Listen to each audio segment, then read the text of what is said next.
दोस्तों, नमस्कार। मैं डॉक्टर नलिन कुमार सूरी आपके साथ चलिए आज जानकारी शेयर करते हैं एंजाइना पेक्टोरिस के बारे में।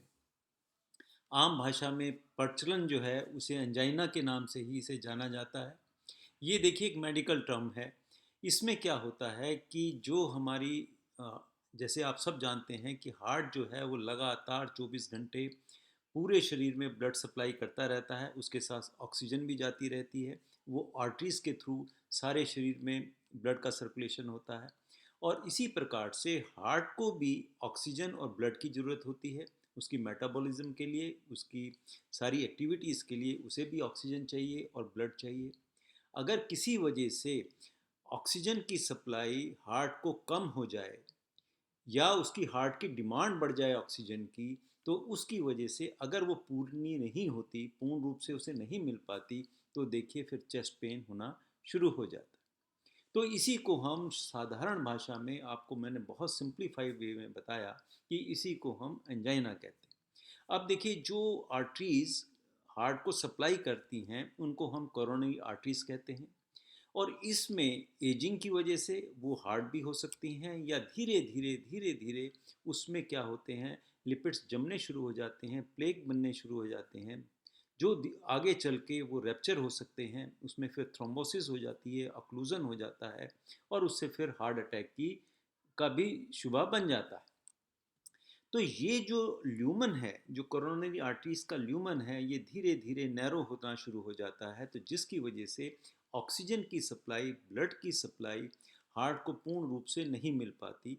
तो ये एक कंडीशन जो है नैरोनेस हो जाने की वजह से, या कोई इन्फ्लेमेशन हो जाए, या कोई वहाँ पे इन्फेक्शन हो जाए, उन आर्टरीज के अंदर की बात कर रहे हैं, या कोई इंजरी हो जाए, तो ऐसे बहुत सारे कारण बन सकते हैं जिसकी वजह से वो सप्लाई का रुक जाना ही, उसी को हम, या डिमांड ज़्यादा हो जाए या सप्लाई कम हो जाए, दोनों विषयों में ही वो फिर उसमें चेस्ट पेन होता है। और इसी को हम साधारण भाषा में दोबारा कहता हूँ कि इसे एंजाइना कहते हैं।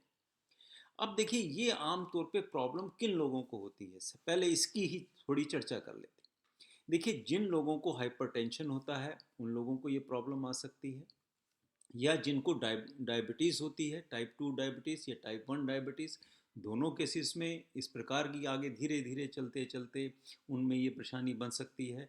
क्योंकि जो उसका ल्यूमन होता है कोरोनरी आर्टरीज का, उसके जो अंदर की लेयर होती है जिससे इंटीमा कहते हैं या एंडोथीलियम कहते हैं, उसके नीचे ये लिपिड्स जो हैं ये जमने शुरू हो जाते हैं।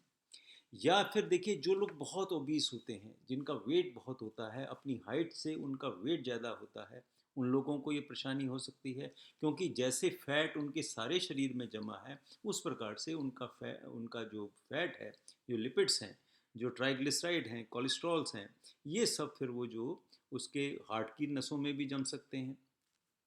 फिर देखिए जो लोगों जिनको हाइपोथायराइडिज्म की प्रॉब्लम होती है उनमें भी कोलेस्ट्रॉल लेवल ज़्यादा बड़ा होता है।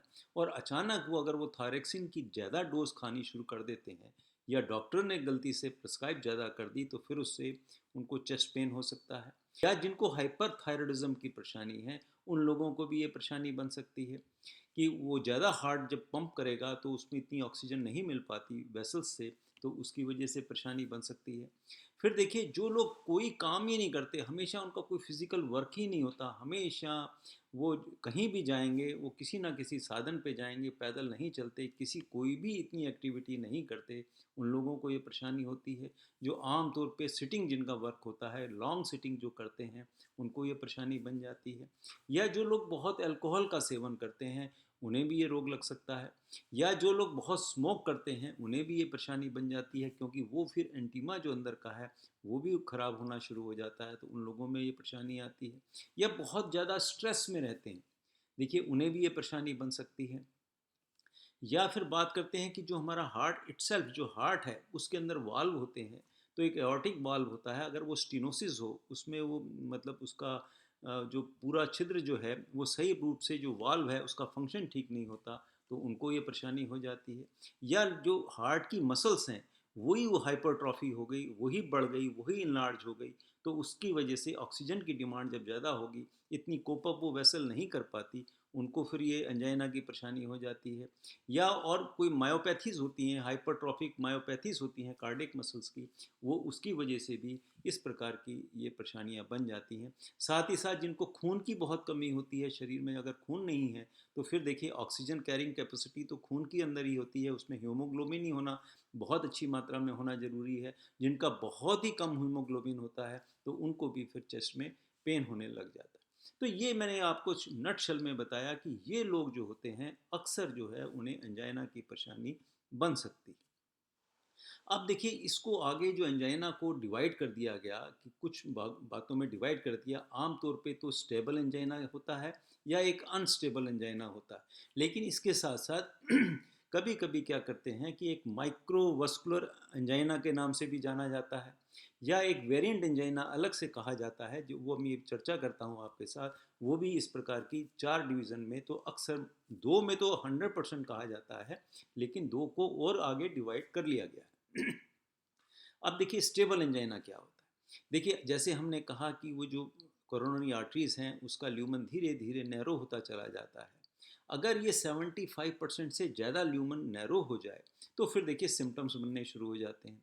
तो होता क्या है कि जैसे आप कोई एक्सरसाइज कर रहे हैं, फिजिकल वर्क कर रहे हैं, कहीं रनिंग कर रहे हैं, कोई फिजिकल एक्टिविटी बहुत ज़्यादा कर रहे हैं, कोई सीढ़ियाँ चढ़ रहे हैं, या बस पे चढ़ने के लिए भाग रहे हैं, ट्रेन में भागने के लिए जा रहे हैं, या वैसे ही वर्किंग कर रहे हैं, जॉगिंग कर रहे हैं, साइकिलिंग कर रहे हैं, या कोई भी किसी किस्म का आपने अपनी फिजिकल वर्क ज़्यादा कर ली है, और उसमें क्या होगा कि जब हार्ट जब उसी मात्रा से हार्ट को भी पंप करना पड़ेगा, और वो अगर वेसल पूर्ण रूप से ऑक्सीजन और ब्लड की सप्लाई नहीं देगी, तो क्या होता है कि फिर वो हार्ट की जो अंदर की जो एंडोकार्डियम होती है, क्योंकि इसके भी 3 लेयर्स होती हैं, तो एंडोकार्डियम में इस्कीमिया हो जाता है, खून की कमी हो जाने से फिर छाती में दर्द होने लग जाता है। तो ये जो दर्द है हमेशा फिजिकल एक्सरसाइज के समय होगा, और फिर ये दर्द जो है जब आप बैठ जाते हैं, आराम करते हैं, 30 सेकंड से लेकर 30 मिनट के अंदर, जब आराम करने से ये अपने आप स्वतः धीरे धीरे जो सिवियरिटी है वो कम होती चली जाती है, और ऐसे पेशेंट फिर आराम कर लेते हैं, उन्हें इस प्रकार की कोई दिक्कत नहीं आती। और वो फिर अगर एक्स्ट्रा वो वर्क करेंगे तो फिर होगा, अगर नॉर्मल उनकी एक्टिविटी चलती रहती है तो उन्हें फिर वो परेशानी नहीं होती। तो ऐसे पेशेंट्स को हम स्टेबल एंजाइना के मान लेते हैं। इसमें जो है दवाइयाँ दी जाती हैं, लाइफस्टाइल भी चेंज किया जाता है, और बहुत लोग जो हैं फिर आगे इन्वेस्टिगेशन भी करा लेनी बहुत अच्छी होती है, लेकिन ये मान के चलें कि उनकी आर्टरीज में ब्लॉकेज आना शुरू हो चुका है, जिसकी वजह से ये सिम्टम्स उनमें डेवलप हो गए। अब बात करते हैं अनस्टेबल एंजाइना की। देखिए अनस्टेबल एंजाइना क्या होता है कि उसमें तो जैसे हमने कहा, स्टेबल एंजाइना में तो जब फिजिकल एक्सरसाइज ज़्यादा करेंगे तब जाकर चेस्ट में पेन होता है। इसमें क्या होता है, ऑन रेस्ट अगर आप आराम ही कर रहे हैं, लेटे हुए हैं, या कोई छोटा मोटा मिनिमल फिजिकल एक्सरसाइज की, मान लिया आप थोड़ा सा ही चले, 50-100 कदम ही चले, तो फिर वो क्या होगा कि आपको यहाँ पर चेस्ट में पेन होने लग जाता है। इस प्रकार की जो कंडीशंस होती हैं तो आम तौर पे इसमें मल्टीपल वेसल्स ब्लॉकेज मिलती हैं, कई सारी वेसल्स में ब्लॉकेज आ सकती है। तो ये आम तौर पे एक क्रिटिकल कंडीशंस मान ली जाती है कि आने वाले समय में इम्पेंडिंग जो है मायोकार्डियल इन्फेक्शन होने वाला है। तो ये भी एक कंडीशंस होती है जिसमें या फर्स्ट टाइम ही ऐसा हो गया कि पहले कभी हुआ नहीं और फर्स्ट टाइम ही ऐसा हो सकता है, तो मतलब ये एक वार्निंग सिग्नल होता है कि आपको सचेत होना पड़ेगा कि ये आगे चलकर आपके लिए मुसीबत का कारण बन सकता है। अब देखिए इसमें ट्रीटमेंट हमें क्या करते हैं। सिंपल जो बात है, हमेशा क्या होता है कि ऐसे पेशेंट्स को डॉक्टर बताया करते हैं कि अपने पास एक आइसोडिल की गोली 5 मिलीग्राम की या सॉर्बिट्रेट की गोली 5 मिलीग्राम की हमेशा अपनी पॉकेट में रखनी चाहिए।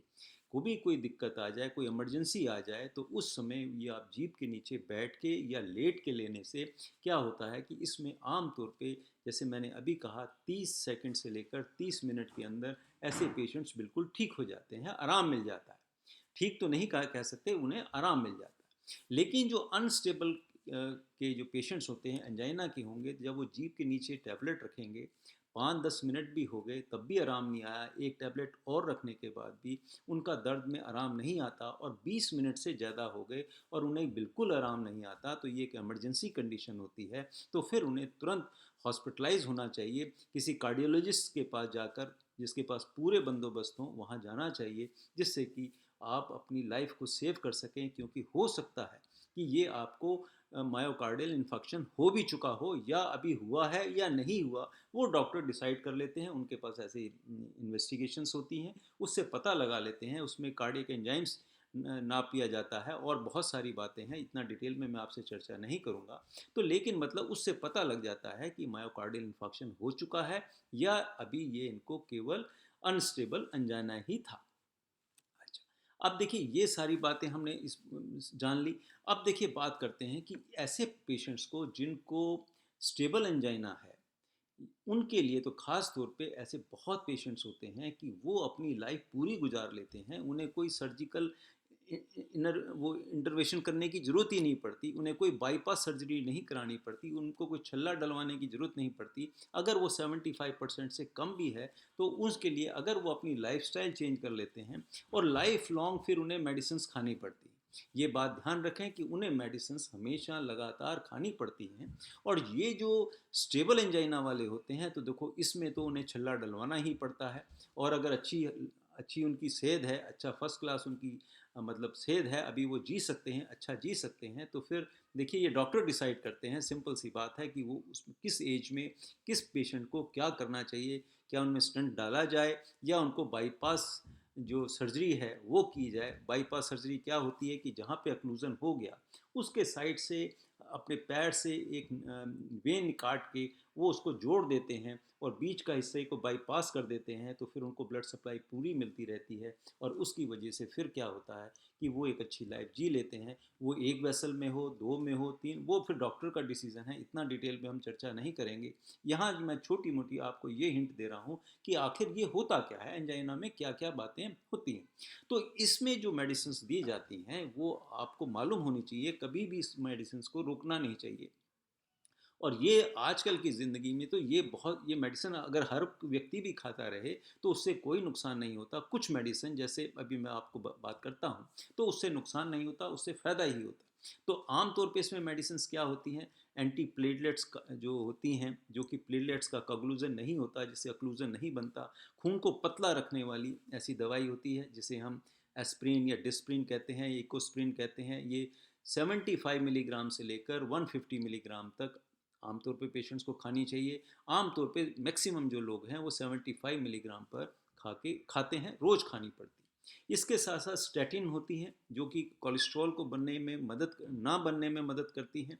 तो वो मेडिसिन ये बहुत लोगों को खा ही लेनी चाहिए, इससे कोई नुकसान नहीं होता, चाहे मेल हो या फीमेल हो। क्योंकि देखिए फीमेल में भी 50 साल के बाद जब मीनोपॉजल पीरियड मीनोपॉजल आ जाता है तो उनमें चांसेस भी ये कोरोनरी जो ये एथेरोस्क्लेरोसिस होती है, जो नैरोइंग जो कैरोनी आर्टरीज होती हैं, वो भी उनके साथ वही रेट हो जाता है जो मेल कैटेगरी में होता है।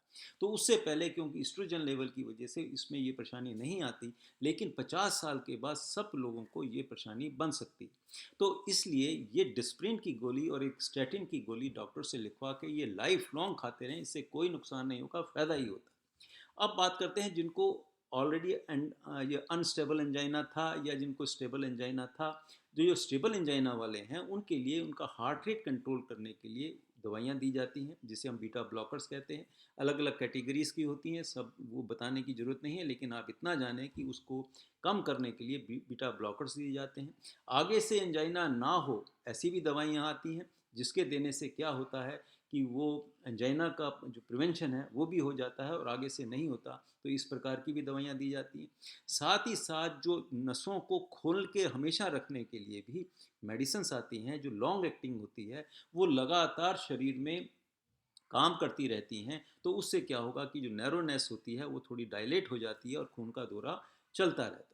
तो यहाँ पर लेकिन ये जो दवाई होती है जो वासोडाइलेटर होती है, इसे फिक्स टाइम में कभी नहीं खाना चाहिए। इसका टाइम हमेशा वेरी करते रहें जिससे कि जो हमारी नसें हैं वो उससे अभ्यस्त ना हो जाएं। कभी उसकी डोज ज़्यादा चली गई, कभी कम चली गई, तो उससे फिर आराम मिलता है। वो क्या होता है कि काफ़ी समय तक ये दवाई फिर उनको कामयाब बनी रहती है। अब देखिए मैं बात करता हूँ, जैसे मैंने पीछे बात करी थी कि एक स्टेबल एंजाइना होता है, एक अनस्टेबल एंजाइना होता है। तो जो अनस्टेबल और स्टेबल एंजाइना के अलावा एक हम कहते हैं जिसे माइक्रोवस्कुलर एंजाइना भी कहते हैं।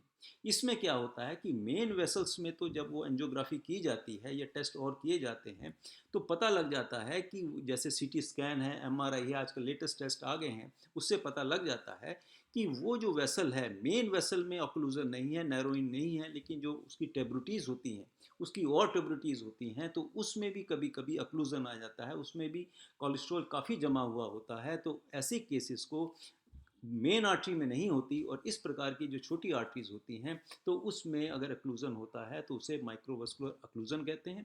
उसमें कुछ भी करने की ज़रूरत नहीं होती, केवल लाइफस्टाइल चेंज करनी होती है, दवाइयाँ लगातार खाते रहने पड़ता है, कोई सर्जिकल इंटरवेंशन की ज़रूरत नहीं होती। वो बिल्कुल ऐसे ही ज़िंदगी काट लेते हैं और धीरे धीरे क्या होता है कि वहाँ पे रीवस्कुलराइजेशन हो जाता है, साइड से अपने आप बॉडी जो है वो वेसल्स बना देती है। जैसे एक नाली में ब्लॉकेज लग जाए, पानी रुक जाता है, साइड से निकलना शुरू कर देते हैं, तो इसी प्रकार से नेचर भी उसे साइड से रीवस्कुलराइजेशन कर देता है। और जिससे कि वो अगर वो ज़्यादा एग्जर्ट नहीं करते, ज़्यादा फिजिकल वर्क नहीं करते, रनिंग नहीं करते, सीढ़ियाँ ज़्यादा नहीं चढ़ते, तो उन्हें फिर कोई परेशानी नहीं आती। फिर यहाँ एक मैंने बात करी, एक वेरिएंट एंजाइना होता है। वो क्या होता है कि वेसल्स तो बिल्कुल ठीक होती हैं, लेकिन क्या होता है कि इतना स्ट्रेस में, इतना तनाव में, इतनी परेशानी हो जाने की वजह से जो कार्डियक की वेसल्स हैं, जो ये आर्टरीज होती हैं, ये स्पास में आ जाती हैं, सिकुड़ जाती हैं। तो जब इतना स्ट्रेस होने की वजह से ब्लड सप्लाई नहीं मिल पाती तो फिर छाती में दर्द होता है। तो इस प्रकार के ये सिम्टम उनमें देखे जाते हैं। अब बात करते हैं कि इसमें सिम्टम्स आखिर आते क्या हैं। देखिए इसमें क्या होगा कि जो हमारा ये चेस्ट है, इसके नीचे सबस्टर्नल रीजन में उनको बहुत ज़्यादा दर्द महसूस होता है, बहुत पेनफुल कंडीशन होती है। उसके साथ साथ ये दर्द जो है रेफर्ड हो जाता है, लेफ्ट आर्म में जा सकता है, या अंदर की तरफ उनको दर्द ऐसा फीलिंग होती है, या गले में दर्द हो सकता है, या नेक के पीछे दर्द हो सकता है, या जो हमारे स्केपुला हैं दोनों साइड के, उनके बीच की जो जगह है वहाँ दर्द हो सकता है, या दांतों में दर्द हो सकता है, जॉ में दर्द हो जाता है, और या कभी कभी पेट को जिसे एपिगैस्ट्रियम कहते हैं, इस जगह पे इन्हें दर्द होता है। तो ये एक भी हो सकता है, कहीं कहीं भी हो सकता है, रेफर्ड पेन भी हो सकते हैं। और आमतौर पे उन ऐसे पेशेंट्स को क्या होगा कि उन्हें चेस्ट में दर्द होता है। और जो देखिए जो अपना ये जो स्टेबल एंजाइना के पेशेंट्स होते हैं तो उनमें जब दर्द होता है तो उन्हें ऐसे लगता है कि उनकी छाती बिल्कुल घुटी जा रही है, बहुत ज़्यादा किसी ने वज़न ऊपर रख दिया है, बहुत टाइटनेस उन्हें महसूस होती है, जैसे उनमें बहुत ज़्यादा परेशानी होती है कि जैसे किसी ने बहुत बड़ा पत्थर उनके ऊपर रख दिया हो। और ये केवल स्टेबल एंजाइना में भी ऐसा हो सकता है और अनस्टेबल एंजाइना में भी ये कंडीशंस हो सकती हैं। पसीना आ सकता है, बहुत वीकनेस, फटीक महसूस हो सकती है, सांस लेने में दिक्कत हो सकती है, और मतलब ये सारी उल्टियाँ आ सकती हैं। तो इस प्रकार की ऐसी कंडीशंस इन पेशेंट्स में देखी जा सकती है। तो लेकिन जिनको अनस्टेबल एंजाइना होता है, बैठे बैठे दर्द हो जाता है, तो उन्हें तुरंत इमरजेंसी में डॉक्टर्स के पास जाना बहुत ज़रूरी होता है। ये मैंने दोबारा कह रहा हूँ, उसमें लाइटली नहीं लेना चाहिए। कुछ लोग कहते हैं ये गैस की वजह से हो गया, पेट में अफारा आ गया, और जब उनकी गैस रिलीज़ हो जाती है, जैसे तो कुछ लोग सोच लेते हैं जैसे छाती में दर्द में आराम आ गया और उधर से गैस रिलीज़ हो जाती है, तो पेशेंट सोचते हैं कि गैस की वजह से मुझे ये सारी परेशानी आई थी। ऐसा नहीं होता। होता क्या है कि जो एनल स्फिंक्टर है इतने दर्द में बहुत टाइट हो जाता है, वो भी एनल के जो एरिया है वो भी काफ़ी टाइट हो जाता है दर्द की वजह से। और जब दर्द में आराम मिलता है तो एनल स्फिंक्टर जो है वो डायलेट हो जाता है, रिलैक्स हो जाता है, और वो गैस पास हो जाती है। तो इसलिए ये बहुत ध्यान देने की बात है कि कभी कभी लोग इसमें लापरवाही कर जाते हैं, जो आगे चल के उनके लिए मुसीबत का कारण बन जाते हैं। तो जैसे मैंने कहा, इनकी दवाइयाँ रेगुलर खाती रहनी होती है, हमेशा लगातार खाते रहनी पड़ती है। साथ ही साथ अब बात करते हैं कि हमें इनसे ऐसी घटनाएं ना हो, इस प्रकार की परेशानियां हम आए नहीं, हम आए तो हमें क्या क्या करना चाहिए। देखिए सबसे पहली, स्मोकिंग बिल्कुल बंद कर देना चाहिए। अल्कोहल का सेवन बहुत बहुत कम कर देना चाहिए, ना करें तो बहुत अच्छा है। मेरी रिकमेंडेशन तो हमेशा ये रहती है कि अल्कोहल, वो जो चीज़ पॉइज़न है वो कभी नहीं इस्तेमाल करनी चाहिए। इसके साथ साथ जिनको ब्लड प्रेशर है उसकी दवाई रेगुलर खाते रहें, कभी उसमें गैप ना दें, हमेशा ब्लड प्रेशर मेंटेन रखें। जो लोग डायबिटीज़ के पेशेंट्स हैं वो अपनी दवाई रेगुलर खाते रहें, एक्सरसाइज करते रहें, डाइट का पूरा ध्यान रखें, फिक्स टाइम पे डाइट खाएं, फिक्स टाइम पे एक्सरसाइज करें, और जो समय उनको मेडिसिन का है उसका ध्यान रखें। और बीच बीच में साल में 2-3 बार अपने टेस्ट कराते रहें। ब्लड प्रेशर वाले पेशेंट्स भी और डायबिटिक के पेशेंट्स भी ये अपना चेकअप कराते रहें। जो हाइपरथायराइडिज्म की जो केसेस हैं या हाइपोथायराइडिज्म केसेस हैं, वो भी अपना समय समय पर चेकअप कराते रहें। इसके साथ साथ देखिए, थोड़ा बहुत हर व्यक्ति को कम से कम हफ्ते में 5 दिन 1 घंटे की रोज़ फिजिकल एक्सरसाइज करनी चाहिए। स्ट्रेस फ्री लाइफ रखें, ज़्यादा टेंशन में नहीं आना चाहिए। तो ये सब कुछ कारण हैं जिसकी वजह से ये पेशेंट जो हैं फिर वो ठीक हो जाते हैं और उनको इस प्रकार की समस्या में वो नहीं उलझते। तो इसी के साथ ये मैं एक छोटा सा वीडियो बनाया, आशा करता हूँ आपको पसंद आया होगा। अच्छा लगे तो औरों के साथ भी शेयर करना। इसी के साथ मैं अलविदा लेता हूँ, फिर मिलेंगे, किसी और टॉपिक पर चर्चा करेंगे। तब तक के लिए नमस्कार।